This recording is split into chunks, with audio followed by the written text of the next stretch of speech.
കൊല്ലവർഷപ്പിറവിയും കർഷക ദിനവുമായ ചിങ്ങം 1 കേരളത്തിന്റെ നെല്ലറയായ കുട്ടനാട് ആചരിക്കുന്നത് കർഷക ദ്രോഹ ദിനമായി. സംസ്ഥാന സർക്കാരിന്റെ അവഗണനയിലും കെടുകാര്യസ്ഥതയിലും പ്രതിഷേധിച്ച് നെൽ കർഷക സംരക്ഷണ സമിതിയുടെ നേതൃത്വത്തിൽ ഇന്ന് തോട്ടപ്പള്ളി സ്പിൽവേക്ക് സമീപം ഉപവാസ സമരം ആരംഭിച്ചു. നെല്ലുവില നൽകാത്തതിലും രണ്ടാം കൃഷി ചെയ്യുന്ന കർഷകരോടുള്ള ദ്രോഹ നടപടിയിലും അടക്കം പ്രതിഷേധിച്ചാണ് കർഷക ദിനത്തിലെ കർഷക പ്രതിഷേധം.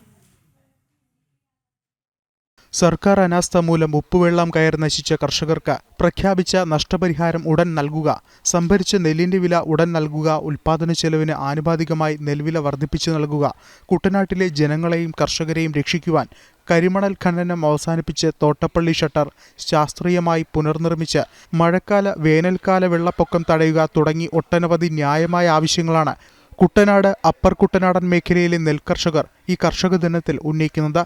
ആഗോളതാപന വേലിയേറ്റം തടയാൻ തണ്ണീർമുക്കം ബണ്ട് റെഗുലേറ്റ് ചെയ്യുക, മടവീഴ്ച നഷ്ടപരിഹാരം ഉടൻ നൽകുക, വെള്ളപ്പൊക്ക ദുരന്തം അനുഭവിക്കുന്ന കുടുംബങ്ങൾക്ക് അർഹമായ നഷ്ടപരിഹാരം നൽകുക തുടങ്ങിയ നാളുകളായി സർക്കാർ ശ്രദ്ധയിൽപ്പെടുത്തിയ ആവശ്യങ്ങളും പ്രതിഷേധ സമരത്തിലൂടെ കർഷകർ ഉയർത്തുകയാണ്.